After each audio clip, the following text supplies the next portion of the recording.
Olá, meu querido telespectador, seja bem-vindo. Estamos iniciando mais um Sociedade Alerta, onde tratamos de segurança pública de uma maneira objetiva e eficiente para a sociedade, sempre trazendo renomadas figuras para que aqui possamos juntos descobrir um pouco mais sobre essa temática tão importante para a sociedade.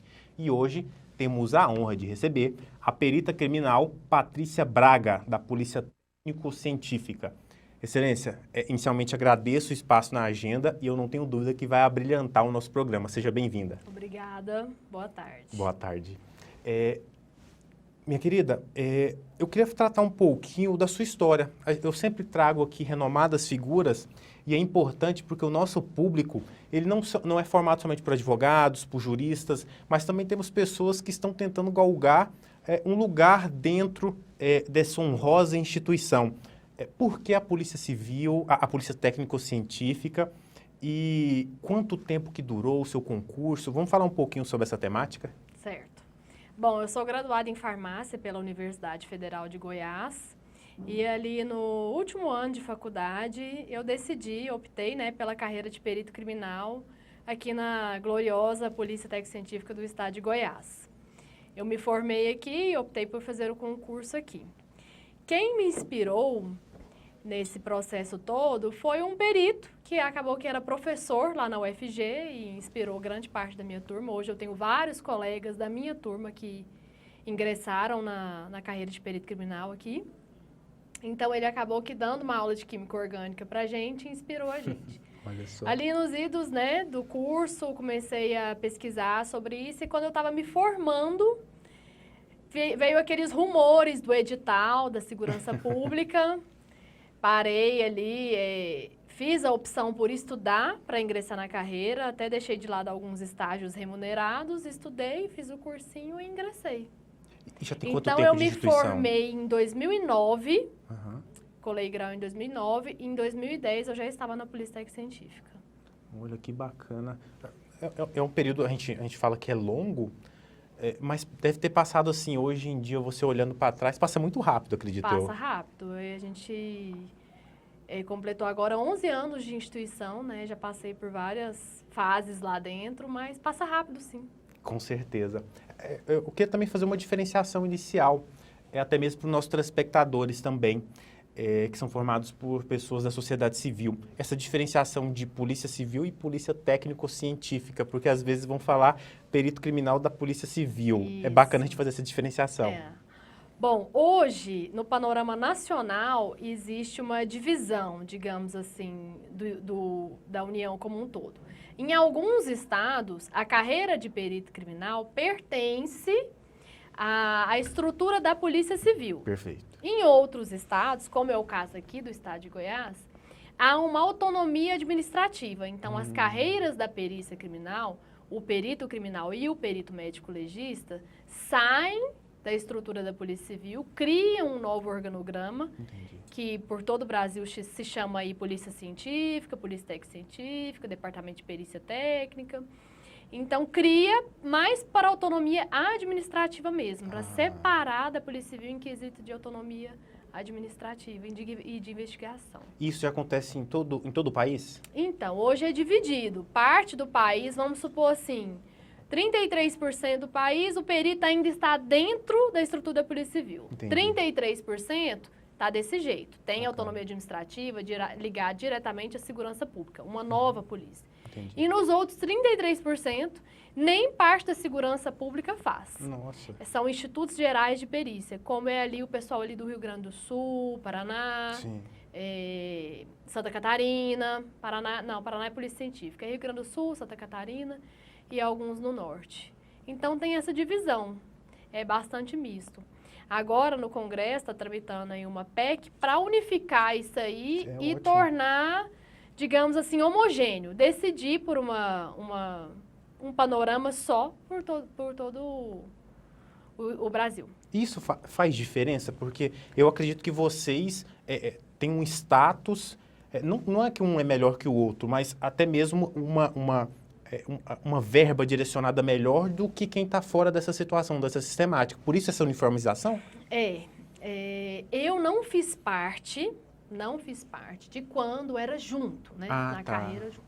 Quando eu ingressei, já era separada administrativamente. Mas o pessoal diz que quando era junto, a polícia técnica científica, né, a carreira de perito e médico, ficava meio que de lado, em questão de finanças mesmo, investimento, luta de categoria, né? Hoje não, sempre fomos um órgão caro. Perícia não é nada barato, são muitos insumos, equipamentos e tudo ali para a gente estar na tecnologia de ponta, né? Então, antes havia esse problema de deixar de lado, né? Aí agora, e também tinha a questão de autonomia do perito, né? De ingerências de outras carreiras, como a de delegado, por exemplo, dentro de um laudo, e essas coisas todas se falavam.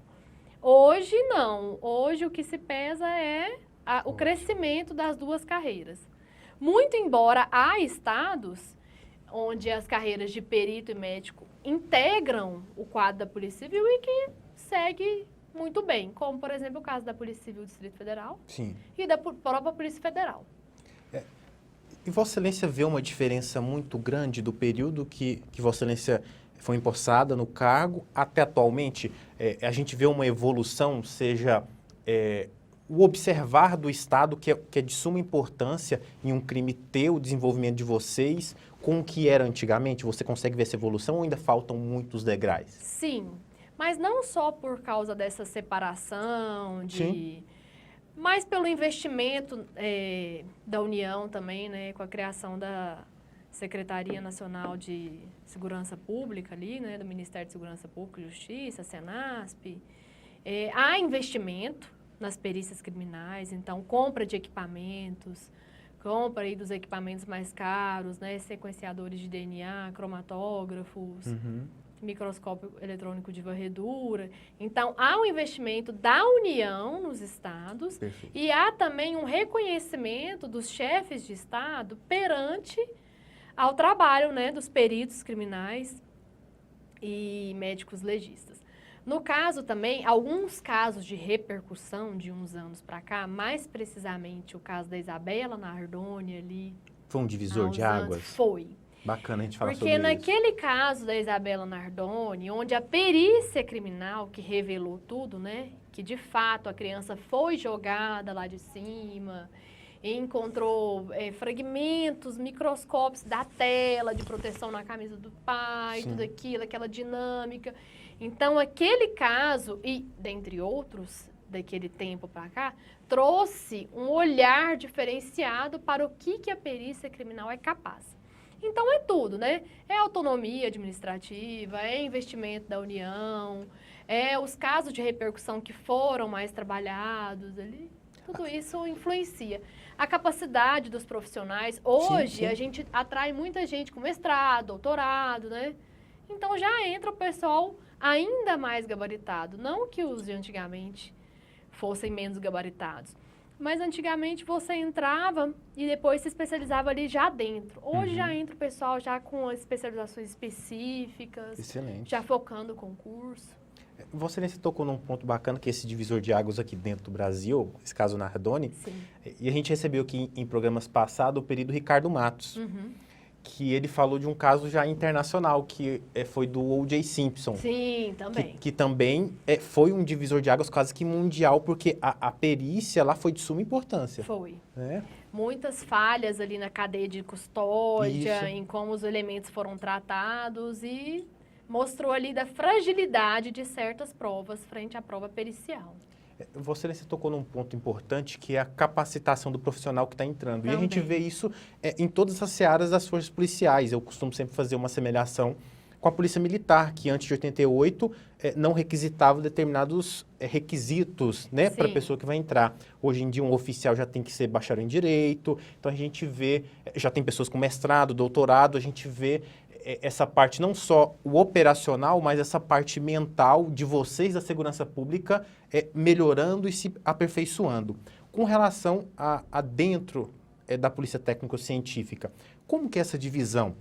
A pessoa entra, ela escolhe uma temática, a divisão de crimes de homicídio, DNA, como que funciona mais ou menos isso? Sim, depende muito da gestão. da época, né? Na minha época, quando eu entrei ali em 2010, estava, por assim dizer, o caos, precisando em todas as áreas. Então, à medida que a turma ia entrando, o superintendente à época perguntava: sua formação? Olha, eu sou farmacêutica. Bom, dentro da sua formação, a gente tem ali os laboratórios de química forense, DNA, e temos também o local de crime. Você tem alguma preferência? Então, eu fui assim. Aí, na época, como eu gostava muito, sempre gostei muito de química orgânica, química, análises, né? Eu fui para o laboratório químico e fiquei lá um bom tempo. Mas, no último concurso, a gestão já era diferente. Você entrou, você é graduado em farmácia e tem um mestrado em DNA. Você vai para o DNA. Você não tem mais o poder de escolha, né? Entendi. Aproveitou a formação ali Que é bom. e depois, quem sabe, troca a depender do abraçar da pessoa, do adaptação, né? Sim. Então foi assim. E também na época, nesse último concurso, expandiu muito para o interior. Então, utilizou-se ali da classificação e da formação para a lotação do pessoal. E existem estados que o ingresso, né, no ato da prova objetiva, você já tem que marcar ali sua especialização. Bacana. A Polícia Federal é assim. Então, quando sai o concurso da Polícia Federal, tem 3 vagas para perito farmacêutico. Isso eu não sabia já no concurso já tem que especificar. 2 vagas para perito contabilista. Então, você já vai concorrer só aquelas vagas, né? De acordo com a sua formação. Aqui não. Aqui, digamos que é um concurso generalista, qualquer graduação é aceita e no ingresso é definida a critério da administração onde você vai ser lotado. O Instituto de Criminalística de Goiânia é repleto de laboratórios, né? Mais de, se não me engano, está em 12 ou 13 laboratórios e seções, mais o Departamento de Local de Crime, que também é dividido em crimes contra a vida, que é ali o pessoal de homicídios, né? Crimes de trânsito, Sim. crimes contra o Tem patrimônio, demais de trânsito. aí tem a engenharia legal. Então, nós temos muitos departamentos. A perícia é muito vasta, né? Para identificar os elementos de crime. Então, pode ser definido. Há estados que fazem essa definição antes, no ato da inscrição, e outros não. Entrou, Entendi. vê a formação, a necessidade da administração pública e decide. E há muita acumulação de trabalho? Porque eu acredito que deve ter áreas que tem uma vacância de pessoas. Tem muito isso? Sim, sim. Agora, no ingresso da última turma, por exemplo, a gente conseguiu colocar muitas pessoas. Eu estava na gestão, na época, eu estava na chefia dos laboratórios, quando esse pessoal mais novo entrou, de 2016. Então, existiam algumas lacunas. Precisava de muita gente na análise de droga, porque droga, você sabe, não para Movimenta nunca, todos os outros crimes, né? Movimenta todos os outros crimes, é moeda de troca. Então, fizemos uma estrutura, aproveitando o pessoal que entrou, do laboratório de drogas, né, que é o que eu entrei quando eu ingressei, para funcionar 24 horas. Então, hoje ele funciona 24 horas como plantão de local de crime. Mas ainda assim, tem serviço acumulado, a meta alta demais, não para, né? Conseguimos expandir alguns mini laboratórios para o interior, mas ainda assim, precisando de gente. Então, assim, não sei se a população que aumenta, o crime não para, mas... Acaba que é um grande desafio, né? Eu sempre Sim. costumo falar que vocês não entram na profissão pelo subsídio. Sim. Porque vocês gostam daquilo e prestam um serviço para a sociedade que é de suma importância. Mas nós vamos para um rápido intervalo, meu querido telespectador, e voltamos já já.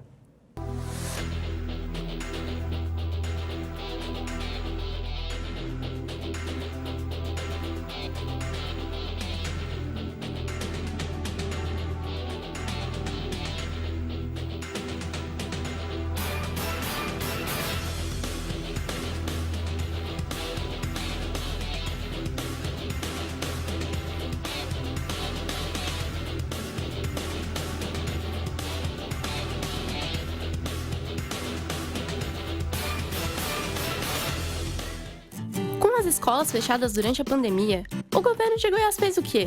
Investiu nelas. Foram 500 milhões em reformas e equipamentos, 140 novos laboratórios e 56 milhões na revitalização de quadras. Investimento em mais de 1.000 escolas. Assim, a gente está de volta às salas de aula com tudo para continuar sendo a melhor educação do Brasil. Educação em todo canto de Goiás. É por você que a gente faz. Governo do Estado. Com as escolas fechadas durante a pandemia, o governo de Goiás fez o quê? Investiu em nós, alunos. Foram 228 milhões em kits e cartões de alimentação, 15 milhões em material escolar, 1 milhão de uniformes com tênis e mochilas para 500 mil alunos. Assim, a gente está de volta às salas de aulas com tudo para continuar sendo a melhor educação do Brasil. Educação em todo canto de Goiás. É por você que a gente faz. Governo do Estado.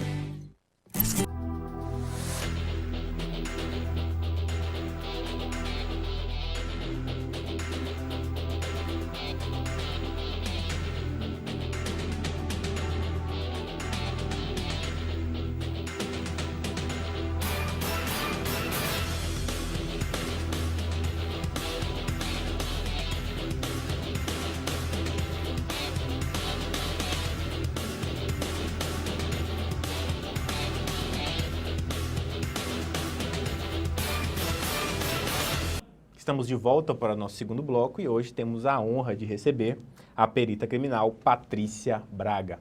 Excelência, e dentro da sua função, poderia, assim, de uma maneira até professoral, nos incumbir de qual que é a importância dela dentro de um delito, por exemplo, do sítio dos acontecimentos? Bom, hoje eu integro, né, a equipe do Grupo de Perícias em Crimes contra a Vida, conhecida aí na mídia e no estado mesmo como Grupo de Homicídios. Perfeito.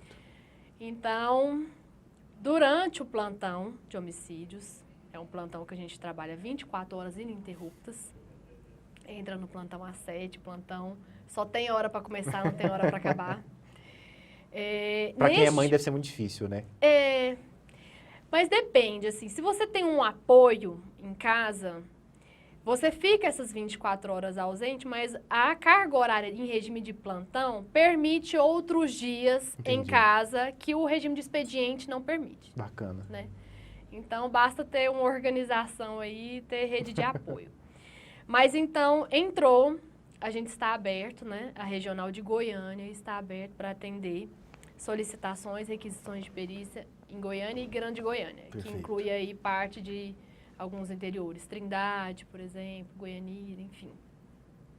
Então, aconteceu um homicídio aqui em Goiânia, no setor sudoeste. O perito é requisitado para comparecer ao local e fazer o levantamento do que aconteceu naquele local de crime. Entendi. Né? Já acompanha o pessoal, todo mundo. O crime. Entendi. Materializar.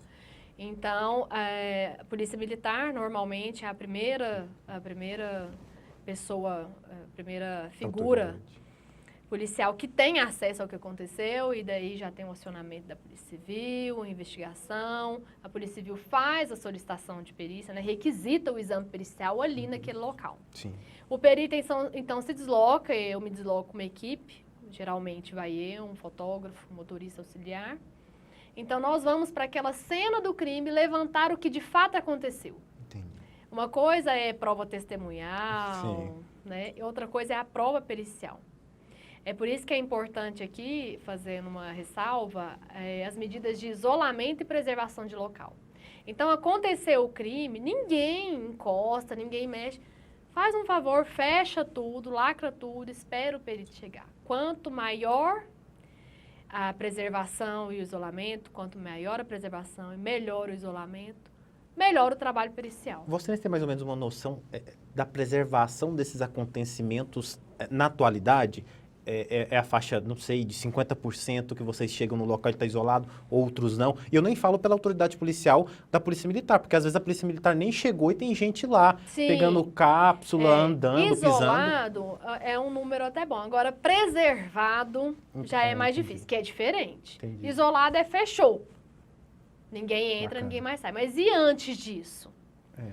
Nós temos muito em crimes de homicídio a atuação de socorristas, né? Sim, o pessoal sim. tem que ir constatar o óbito. Então, sempre tem uma mudançazinha, alguém encosta ali e pega um documento.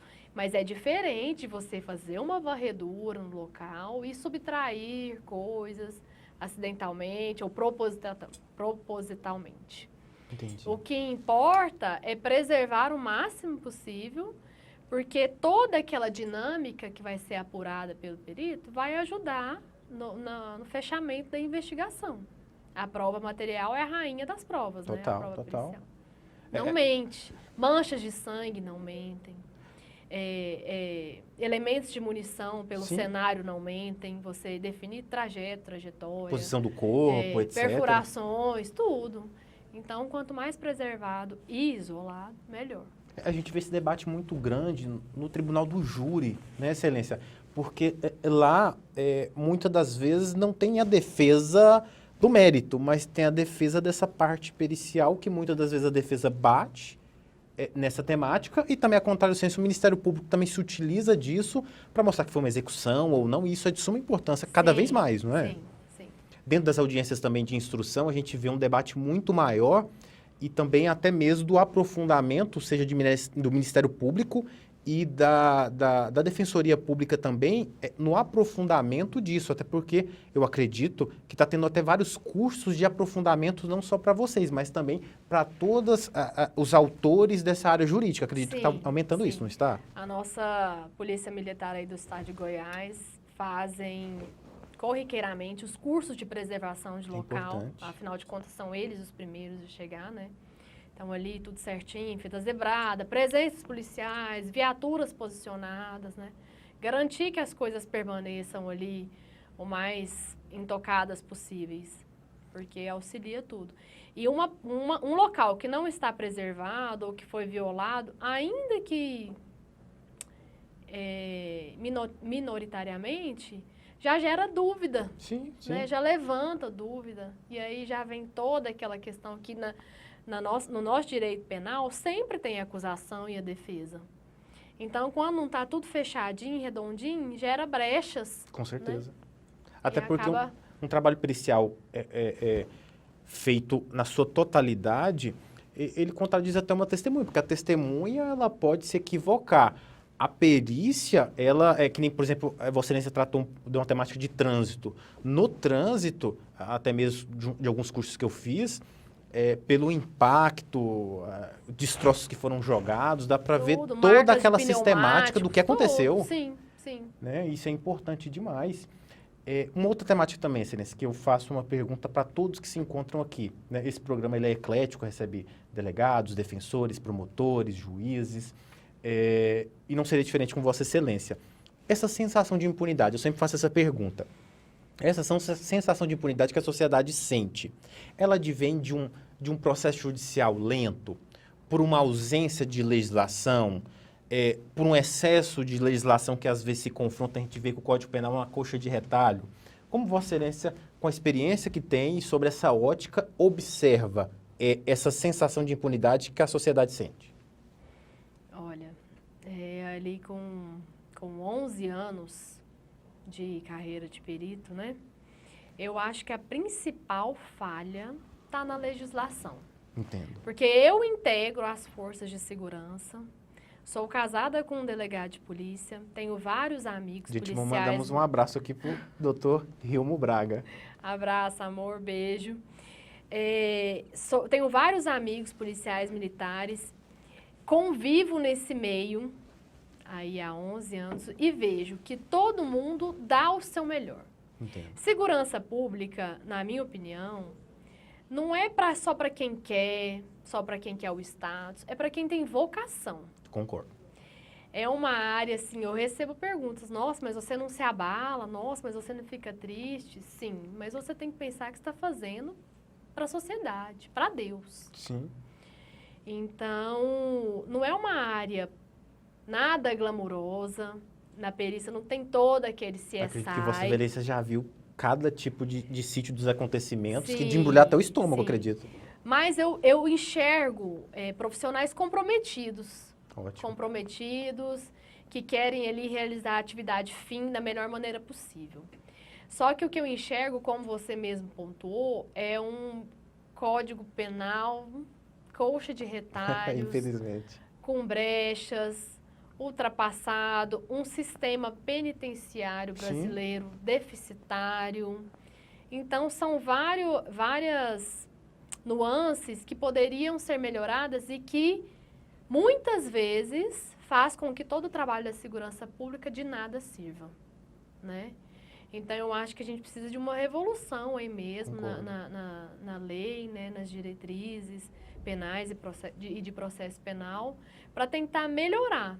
Para quem começa ali na ponta, como eu começo, eu sou a terceira ou quarta pessoa que chega no local do crime, tenha êxito lá no final, porque muitas vezes nem no final chega, né? E às vezes também esse decurso do tempo, a gente vê, por exemplo, a temática de Vossa Excelência é ligada umbilicalmente ao tribunal do júri. Aí você pega um júri que vai acontecer de um eventual acusado depois de 7 anos. Pois é. Havia até uma diferenciação, e a legislação entrou para preservar isso, que é essa cadeia de custódia, que antes, às vezes, ela não era tão respeitada. Qual que é a visão de Vossa Excelência também sobre esse tipo de argumento que entrou agora em voga? Também, muito importante. Cadeia de custódia é tudo, é você garantir o caminho da prova ali, dos processos, o caminho percorrido na mão de quem passou, por onde passou o processo. Todo um histórico, né? Todo um histórico. Seja ele de uma arma, de um projétil, de um celular, de uma peça de roupa, de tudo que passa num processo, né? Agora, eu vou aproveitar para dizer também outra coisa que eu acho que dificulta, que dificulta o sucesso, né, no final das contas, é que eu percebo que ainda que há um esforço, às vezes, do chefe de Estado, o tanto de gente que ingressa ainda é pouco. Sim, concordo. É pouco. Então, hoje a gente tem o pessoal que trabalha com afinco, mas ainda assim está aquém do número de profissionais que a sociedade precisa para dar curso nos processos a tempo, como você mesmo disse. Olha só. Então, por exemplo, hoje um perito de local de crime atende aí 5 plantões de ocorrência por mês. Vamos fazer as contas você comigo. Nossa. 5 por mês. Ah, não, é pouco. Você trabalha 5 plantões de 24 horas. Nesses 5 plantões de 24 horas, eu tenho mais 4 plantões de 12 horas para redação de laudo. Nossa. Mas vamos supor, em cada plantão de ocorrência, na maré baixa, eu saio ao menos 2 vezes para uma ocorrência de local de crime. A ocorrência chega, tem muitos vestígios de elementos de munição, manchas de sangue, vítimas. Há um mês atrás eu peguei uma ocorrência com 4 vítimas fatais. Nossa. Então, este laudo aí vai sair rapidinho com esse tanto de ocorrência que eu tenho? Não vai. Não vai. Não vai. Então, precisaria fazer uma reforma para que o perito conseguisse atender a ocorrência e entregar o documento a tempo para o processo seguir. Porque de nada adianta atender a ocorrência. Atender a ocorrência é um dos fatores. O que mais importa é o documento emitido pelo perito. Mas eu estou exemplificando para você aqui a minha realidade, mas isso é tudo. É a quantidade de juízes, Sim. de escreventes, de delegados Isso. de polícia, de escrivães, de agentes de polícia. Então, hoje, há que se pensar numa ampliação Concordo. dessa carreira estatal. Eu sei que a gente está aí passando por um processo difícil, né? Tem gente que acha que é da lei do Estado mínimo, mas na hora que morre o parente ali, que é o Estado, né? Não, você tocou num ponto importantíssimo, porque a gente recebe aqui promotores, juízes e defensores que o gabinete deles tem mais de 3, 4, 5 mil processos. Mas Ele é isso. desumano, ele não dá conta de fazer aquilo. Mas é isso. E vocês do mesmo jeito. Antes da minha turma entrar, antes dessa turma de novatos entrar, tem um colega nosso, que está quase aposentando, um dos peritos de local de crime mais famosos aqui do estado, Dr. Vanderlei, ele já teve dia da época dele que ele atendia 12 ocorrências de homicídio. Impossível. 12. 12. Na 12ª ocorrência, está enxergando mais o quê? Ele era o único perito de homicídio na época daqueles grupos de extermínio e tudo. Então, isso não existe. Com certeza. É diferente dos... É claro que a gente não dá para comparar, mas vou fazer um panorama. Estados Unidos, você atende um local de homicídio e você trabalha nele até entregar. Entregou o laudo, vai para o próximo. Entendi. Então, assim, mas como eu te disse, todas as carreiras precisam de pessoas. Então, hoje a gente tem falha na nossa legislação de, penal e processo penal e há também deficiência de pessoal para trabalhar. Para mim, os que estão na ativa hoje, salvo raríssimas exceções, como existe em toda a profissão, são muito comprometidos, proativos e interessados na causa. Mas falta ajuste de infraestrutura mesmo. Não tenho dúvida, Excelência. Excelência, nosso tempo é muito curto. É uma pena que chegamos ao fim. Abrilhantou o nosso programa. Obrigada. Eu quero agradecer o espaço na agenda. Na sua pessoa, cumprimentar a todos os honrosos policiais da Polícia Técnico-Científica. Mandar um abraço especial também para o Dr. Rilmo. E eu abro agora para suas considerações finais. Bom, é isso. Eu gostaria de agradecer o espaço aqui. Sempre que você quiser e precisar, eu posso vir aqui falar bastante de perícia criminal. É uma área que eu gosto muito, eu sou apaixonada. E eu acho que dá para a gente explorar bastante para todo mundo conhecer aí a carreira de perito e, quem sabe, ingressar aí no nosso corpo técnico. Com toda certeza retornará em próximas Muito oportunidades, obrigada. Excelência. Obrigado a você. Você, meu querido telespectador, eu quero te agradecer pela sua audiência. Até um próximo programa. Mas antes disso, acompanhe o nosso quadro do Alerta Jurídico.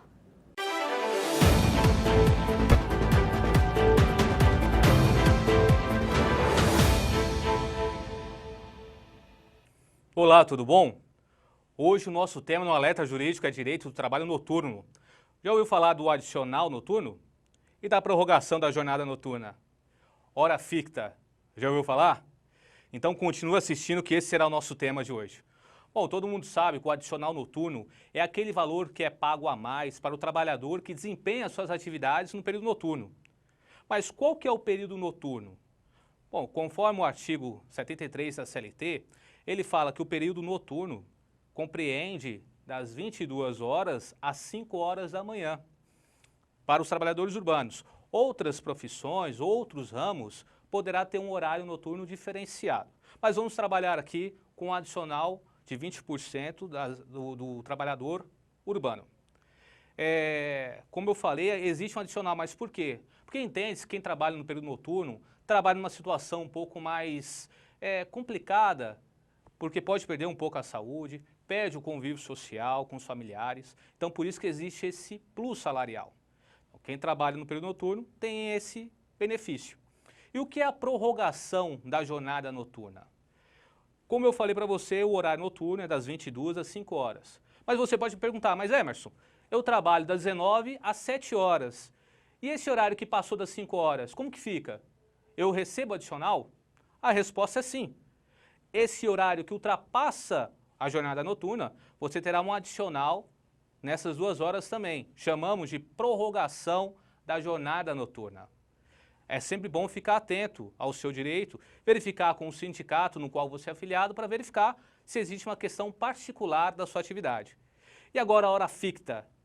Já ouviu falar? Essa eu sempre acho muito curioso.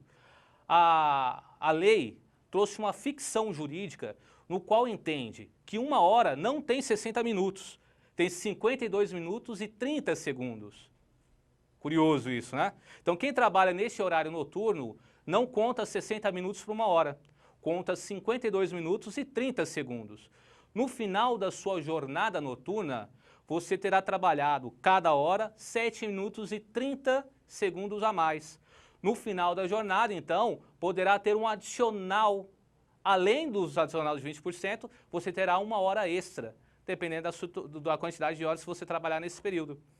Então, vamos supor, se você ganha R$10 a sua hora, se você trabalhar no horário noturno, você irá ganhar R$10 mais 20%, R$12 sua hora noturna, além de 1 hora ou a quantidade de horas que você fizer nesse período, que será pela hora ficta. Então, fique ligado. Verifique os seus direitos, se você é empresário, certifique-se se está pagando corretamente para que isso não seja um passivo jurídico trabalhista. Procure um advogado de sua confiança, tenha uma consulta com ele e você, trabalhador, certifique junto ao seu sindicato se existe alguma particularidade que determina o seu direito. Espero ter colaborado. Tenha todos um excelente dia.